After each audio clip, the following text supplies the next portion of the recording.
Vagabond has been named as one of the 75 prestigious films to look out for in the year 2026, and it is directed by Ghanaian international filmmaker Amartei Armar and his collaborator Igemo.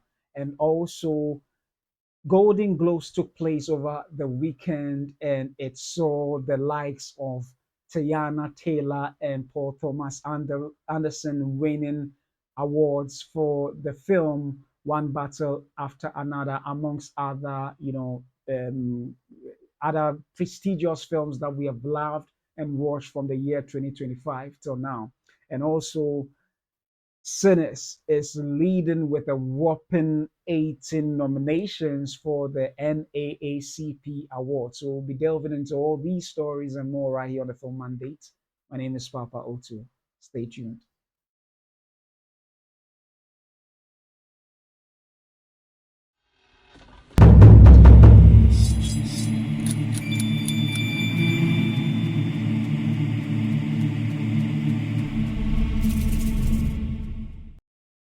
Hello and welcome back to the Film Mandate, where I bring to you movie news, reviews, and reactions, both from the African front and international scene. And thanks for joining me for this episode.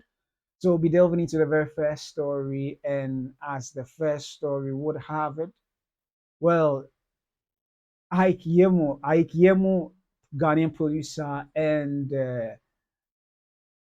Amartei Armar. I'm sure it's a name that most people may not be aware of, but Amartei Armar have been making films for a while. I remember there is a film some time back that they did, Chuchue, and also that is a short film, and also they did a short film called Vagabond, of which they have gone on to make a full-length feature film. And I mean, good news. The good news is that among a number of films, that is 75 films that have been handpicked, Vagabond is one of the films that is being said as one of the prestigious flicks that you need to look out for in the year 2025. Sorry, in the year 2026, and it's quite exciting to see. So, I thought I would want to bring it out to your notice, and let's celebrate what Ghana has been able to achieve via I mean Ike Emo and his the director himself, Amartey Armar, and that those are the two in your shorts.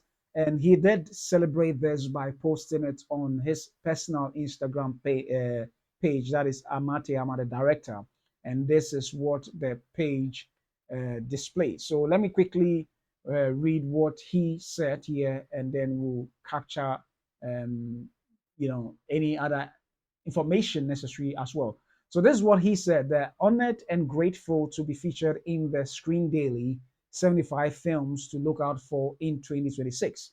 Looking at all the films coming from every part of the world, made by some of the biggest names in the global film industry, I am filled with so much pride to put forth a Ghanaian film that can stand amongst them. A special shout out to Anina Roth for giving us the opportunity to be featured and covering our film during the Atlas Workshops. Marrakesh. This was only possible through the dedication of an amazing cast and crew assembled by our super producer and my brother for life, Yemo Ike, who has always given everything to ensure Ghana goes to the Viase. I mean, thank you all for putting up with all my emotions, rant speeches, extra takes, long takes, risky ideas, scrapped scenes and reshoots, jokes, tears, hospital trips, and wild rides. We are still working hard to finish the film, supported by our partners in France, La Luna Productions, who have started this journey with us since 2019. We can't wait to show everyone what we've done. Until then, exciting times ahead. And yeah, that is it. So I'm really excited about this particular information. And Screen Daily is one of the credible news portals online that you can go to for anything on film globally. So for this to be published on their uh, portal, it is indeed exciting, and it speaks to the impact Amartei Armar and his collaborator Guillermo, the producer, have been, the waves that they have been creating over the period of months or years. Let me put it that way. So, and listen, for his quotes or his expressions as to the tears and all that, it is actually they have been through the mill and the challenges that they have to navigate in order to be able to get these film made. And I remember watching on YouTube in particular when they were at Cannes Festival, if I'm not mistaken, Cannes Festival, talking about their experiences and the challenges that they had to go through with the cameraman falling sick, and it was a whole lot. But they were able to go through everything, and get the production done. And I'm excited about that. And if you read further, the tenacity they have to endure to get this done.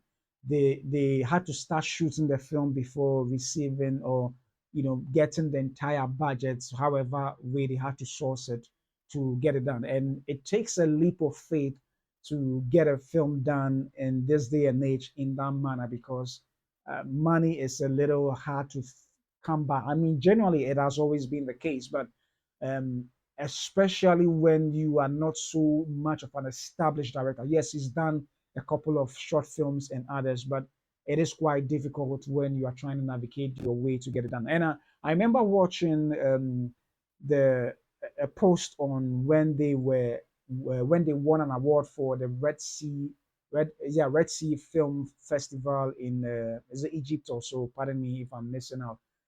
I'm missing the name, but they did win for I think Chuchue or so, $200,000. And listen, these guys are grinding. They are going all out to make sure that they can tell the stories that so much excites them, and I'm happy for them. Not necessarily because I'm also a Ghanaian, but the fact that I see an African making waves with their films, it's so exciting to me.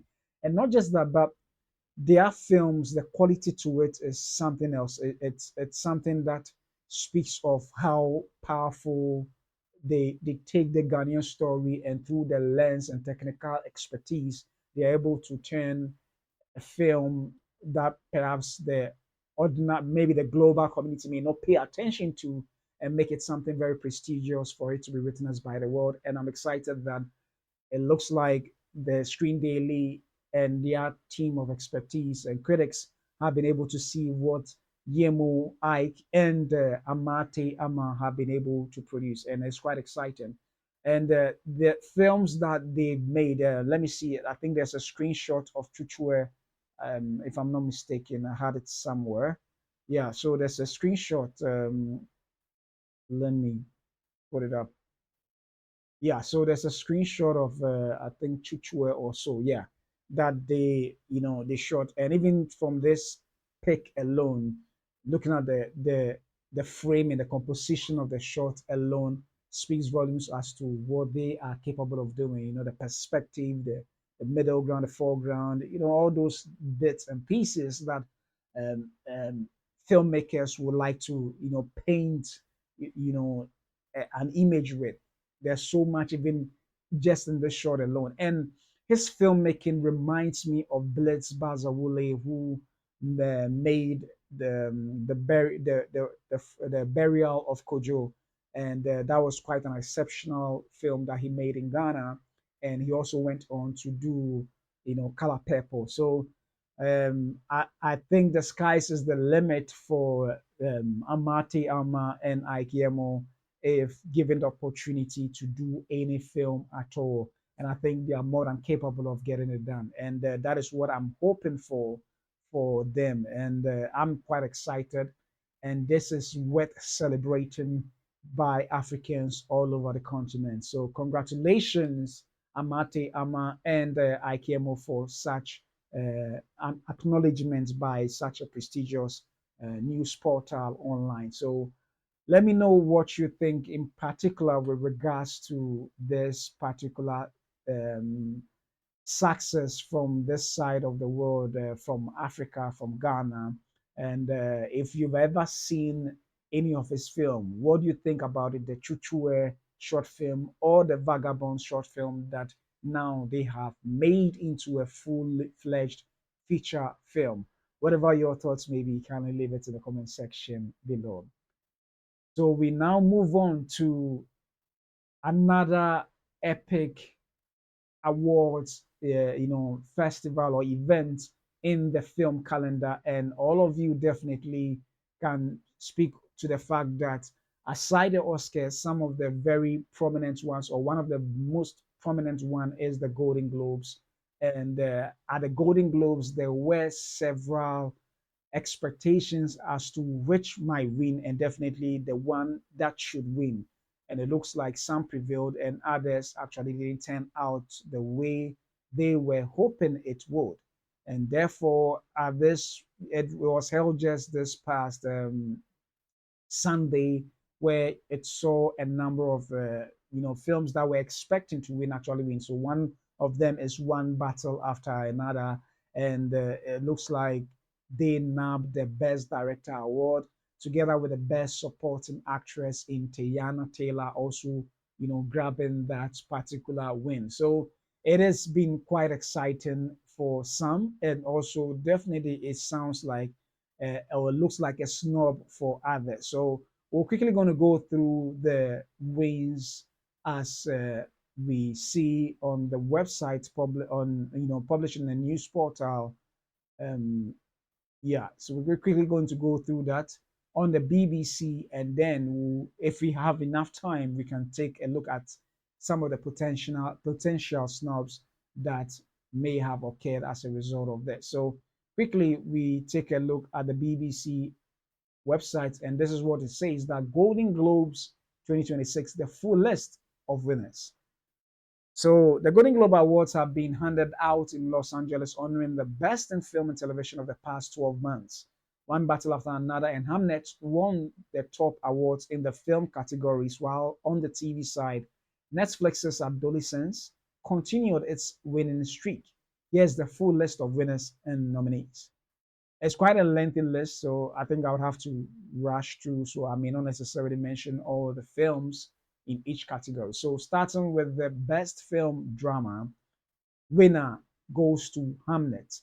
And then, I mean, Hamnet started out as a film that it looks like most people wouldn't enjoy, because a lot of people in the cinemas didn't really like the way the story was going. But those who were patient enough to have watched the entire film testify to the fact that the third act actually made the first two acts actually more make sense why it was that.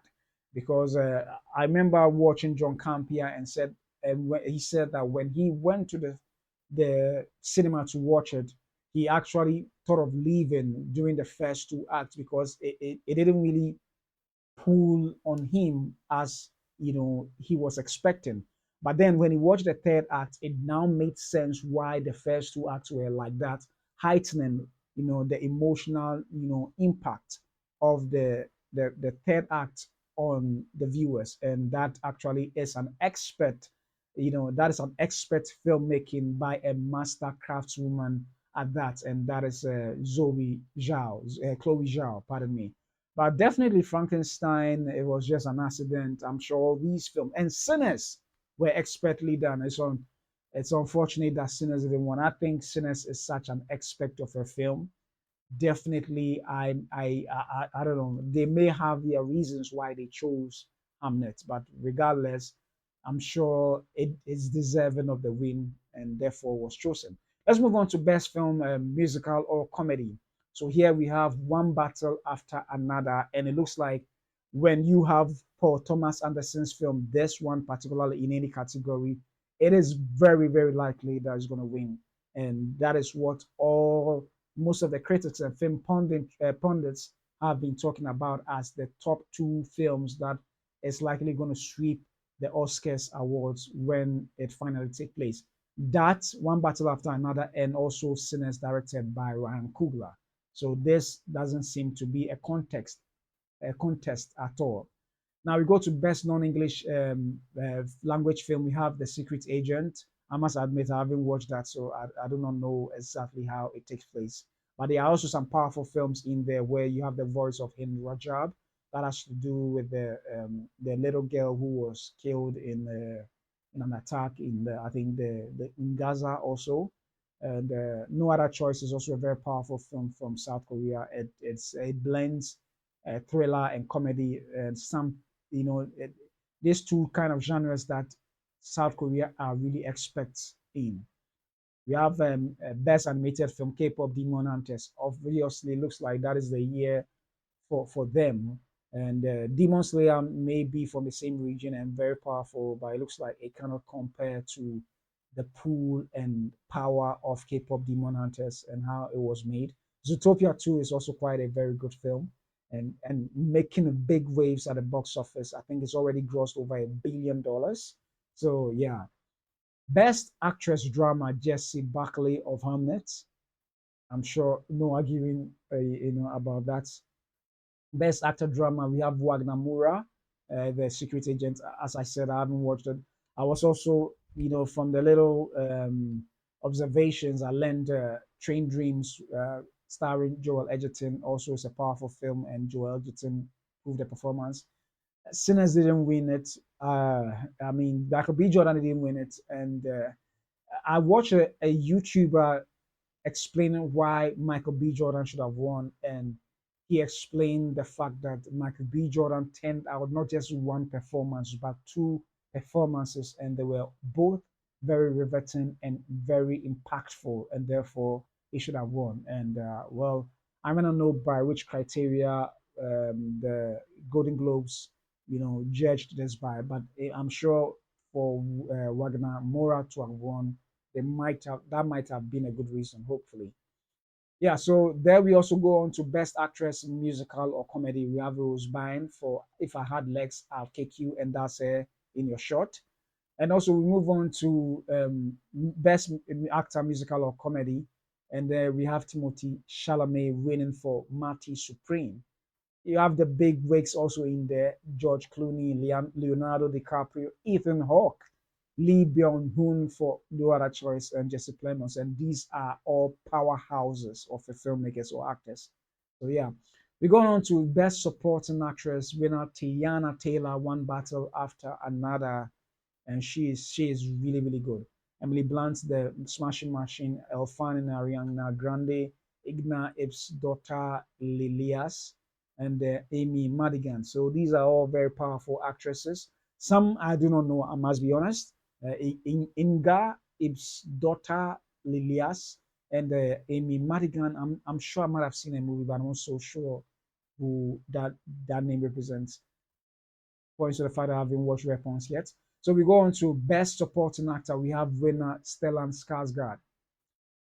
The Skarsgård family are such powerful actors, and I mean, I think she has a daughter who's also an actress as well.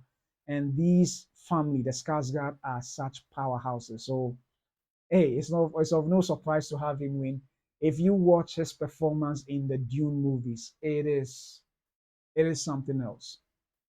What he's able to do, with his face, that how he's able to emote, man, is something else. So obviously, if he had won for this, I'm sure he really pulled such a powerful performance than all the others in this category as well. Let's really rush through the rest. So cinematic and box office achievement, Sinners.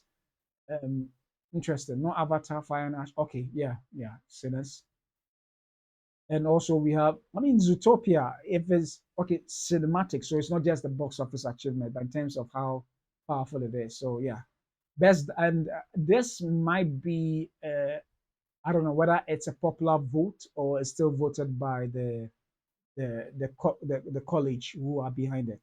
Best director goes to Paul Thomas Anderson, One Battle After Another, and there are some heavyweights in this category as well.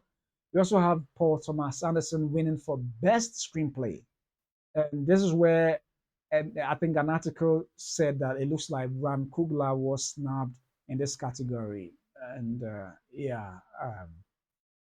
We also go on to, honestly, I must say, I haven't read them, so I can't judge as to exactly why that is. But if you're looking at how the films panned out to be, definitely Sinners is also a very strong script, and as well as one battle after another. So yeah, we go to best original song, and that is John. I mean, let me just round it up. I may not be able to pronounce the names well. So K-pop Demon Hunters won for this category. And then we move on to, then there you also have, I think Sinners also had a song represented here.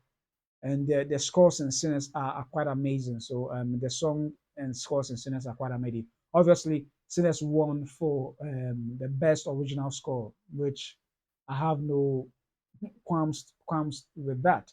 But definitely, yeah, K-pop Demon Hunter had some powerful songs in there. I can tell you for a fact, very entertaining, something you can dance with. Some are quite emotional and all that. So yeah, it deserves it. It deserves it. I can tell you.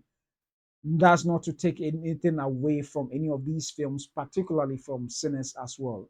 Those music in Sinners, they are something else. Let's quickly run through the TV category. So, The Pit, the medical drama, won for Best Series. And also, we have a comedy or musical. The studio won for that. You should watch the studio if you haven't watched it. It's such a powerful comedy, series. And Abbott Elementary is a powerhouse as well. No two ways about that. We go to limited series Adolescence, won for that. And then Pluribus also won for, Best Actress, Rhea Seehorn won for this category. Let's go to, yeah, so that is Noah Weil, the Pit. He starred in the Pit. So Best Actor Drama, we have Noah Weil, the Pit. Best Actress Comedy or Musical, Jean Smart for Hacks, pardon me. Best Actor Comedy or Musical, we have Seth Rogen, The Studio. And we have Best Actress Limited Series winner Michelle Williams, Dying for Sex. Best Actor Limited Series Stephen Graham, Adolescents, winning for that category. We go to Best Supporting Actress Television, Erin Doherty, Adolescents, and Best Supporting Actor Television, Owen Cooper, Adolescents as well. So it looks like Adolescents keep sweeping that awards. Best Stand-Up Comedy Performance, Ricky Gervais, Mortality. And then we have Good Hang with Amy Poehler winning for winning for best podcast. So there you have it, the entire winning list for the Golden Globes Award that took place over this weekend. Let me know what you think. Do you think certain, categories snub certain actors or films or directors or even scripts or songs that should have won? Or you think that the list or the verdict actually is justified, the verdict is fair, regardless, whatever your thoughts may be, whether it differs from the list that they provided in this article or not, kindly put your thoughts in the comment section below and it will be very much appreciated. So now we move on to the last but not the least of stories in this episode of the Film Mandate, and that has to do with the recently. This actually happens to be the recent nominations of the NAACP Image Awards, and that is the 57th, celebrating everything Black excellence. So not just films, by celebrating music and other things as well from the Black demographics. And it is quite exciting that Sinners, even though may not have been winning in other prestigious awards, events that have been organized, but it looks like it is leading the charge here with 18 nominations, a whopping 18 nominations, and that is quite, that is even a massive success in itself. To have 18 nominations, it's 18. That is 18 nominations. It's quite a massive, nod to the power of the film itself. And yeah, it's quite interesting to see. So quickly, let's check out which categories were they nominated for. And this actually can be found on the ABC News website. And this is what it has to say. Sinners leads movie nominations for NAACP Image Awards. Welcome Vancouver's back to ABC News Live pulsating Weekend. Let's take a look. supernatural thriller Sinners leads the movie categories in nominations for the NAACP Image Awards. And quickly, let me see if I can just go. Oh, okay, sorry. I thought I had a list somewhere. Quickly, let me just read through. So, Ryan Coogler's pulsating supernatural Sinners leads the movie categories in nominations for the NAACP Image Awards announced Monday. Sinners, in which Michael B. Jordan pulls double duty as twins, received 18 nominations, followed by Spike Lee's Highest to Lowest, which got 9. In television, Bel Air leads with 7 nods. Jordan is also one of the 5 luminaries vying for the NAACP's Entertainer of the Year award. He joins Cynthia Erivo, Doechi, Kendrick Lamar, Teyana Taylor. Last year's winner was Kiki Palmer. As for Taylor, who stars in One Battle After Another, she received the most individual nods. Sorry, she received the most individual nods with 6 across multiple categories. Yeah, with 6 across multiple categories, and including movies, music, and TV. In music, Lamar led the group with 6 nods. The NAACP Image Awards in our declaration to our community that we see you affirming Black creativity, excellence, and humanity across every space where our stories are told, said Derek Johnson, President and CEO of the NAACP, in a statement.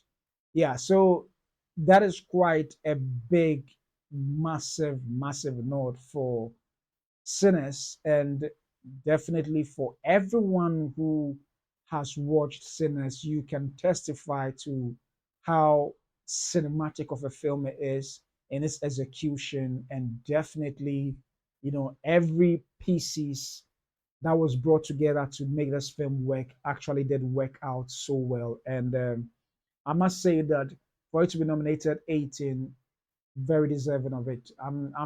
I think it is very deserving of it, and it is very likely going to sweep more than nine of those nominations home, possibly 10 or even more. And to have Spike Lee in this as well, definitely is going to receive some wins as well. And you have Denzel Washington, who also I'm very certain if the list um, for him to also be nominated. And for Tiana Taylor is such a powerhouse now. I mean, no wonder she's been nominated for the Entertainer of the Year as a result of being, in several things, for movies, TV, music, I'm sure fashion as well, some other things. So definitely she is deserving of it as well. And Michael B. Jordan also is in the mix there as well. So it is going to be a highly competitive event come February 19th or so, when it's finally organized, and then we get to see how many awards all these film garners or wins. And I'm happy that the NAACP is organizing this event to also affirm and lend their support to the Black community of the job that they are doing creatively in the space globally. So even if other awards came, that's not to say that the Black American film may necessarily be better than films of in demographics. No, that's not to say, but at least it's just to give hope and to encourage Black entertainers, whichever category or industry they may be from, to keep on doing the good work that they've been doing. So it is indeed a laudable thing that they've been doing to support Black filmmakers, particularly in America. I don't know whether they consider other filmmakers from around the world, that is, if particularly they are deserving of it. But regardless, it is indeed not just it is indeed something worth it. And honestly, it is great to see that they've been in the running for all this while, and they find themselves to be organizing the 57th, to be organizing the 57th Image Awards, and it is quite a long way to have come this far. Do you think winners, the question here is, do you think winners is going to win or sweep the entire, nominations list that they find themselves in? Or you think other, films may take quite a number of their awards to themselves, regardless of whether they win more or not? I even think that the nod of receiving 18 nominations, that alone in itself is a win. It's quite a success for that film. So let me know your thoughts by leaving it in the comment section down below. And even though I'm done with the story, the last story for this episode, definitely I'm not going to leave you without knowing how the box office performed or fared over the weekend. So starting with the domestic box office from the Box Office Mojo website, quickly we'll take a look as to the top 10 films that performed over the weekend. So in the domestic box office, at number one, we have Avatar still occupying the same spot, and it made a total of $21,502,272 this weekend and grossed a total of $342,792,800. And number one, releasing for the very first time, is Primate, the horror thriller, which made 11,155,908. And number three, maintaining the same position, is The Housemaid, which garnered 10,910,461 and made a total of 93,864,614. And number four, dropping from number two, is Zootopia 2, making 10,004,157 and a total domestic of $378,748,741. And number five, we have Greenland 2 Migration, that is its debut, making 8,401,148. And then we have Marty Supreme, starring the Golden Globe winner, that is Timothy Chalamet, making dropping for number four, making $7,633,062 and a total domestic of $70,133,369. And number seven, dropping for number five, is Anaconda, which made $5,001,530 and a total domestic of $84,174,319.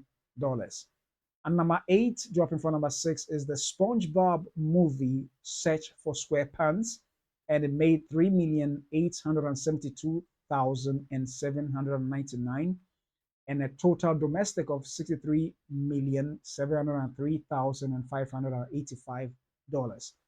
And number nine, dropping from eight, is Song Sang Blue, making $3,113,870 this weekend and a total domestic of $31,261,005. And number 10, dropping from number seven, is David, making $2,984,324 and $75,071,350. A faith-based film made by Angel Studios. So that is great, a great performance at the box office. And therefore, now let's move on to 2026 box office received internationally. So most of the films that you may expect to see on this list might not be on the list because most of those films were from 2025. So it is literally a clean slate for this year. So let's take a quick look at it. And there you would see that we have almost brand new 10 top, the top 10 films at the box office. However, if you check quickly when we are done, I'll see if I can check the 2025 as well so that you see that those films are also performing in tandem with it. So, number one, we have Primate. Worldwide box office made $14,030,709. Pardon me. Wayland 2 migration made 10 million and 81,519 dollars. They also included the foreign, a breakdown of the domestic and the foreign. We buried the dead, $3,559,379. Dragoste La Tara, $2,273,155. Bloody Heaven, $2,258,219. Six, I Was a Stranger, $1,316,205. Seven, Abuela Tremenda made $1,092,890. And eight, Disco made $758,155. And number nine, AI Twang AI Men, 602 $621, $621,933. And number 10, we have Band Together, $525 and 640 $525,640. So this happens to be the 2026 box office receipts. However, let's see if you can check the 2025 one and you realize that it is a completely different list. So these are the films which were all present last year when I was reading out some of these things. So it looks like Zootopia is still performing, still inching gradually towards the $2 billion mark. As to whether it's going to make $2 billion, I don't know. But if it has long legs, it might possibly do that. The Avatar Fire and Ash also has made 1,232,779,299. So it is quite strong. And Lilo and Stitch is not easing up, and Minecraft and all others are the same from last year. So there you have it. All too soon, I bring to you, I bring to this an end to this particular episode of the Film Mandate. I hope you enjoyed yourself. I hope you enjoyed the stories. Whatever your thoughts as to all the stories I'm bringing to you and the things I can do to improve it, kindly leave all those wonderful suggestions in the commentary because it's very, very much appreciated. My name is Papa O2. Thanks for watching, and I will see you soon. Bye bye.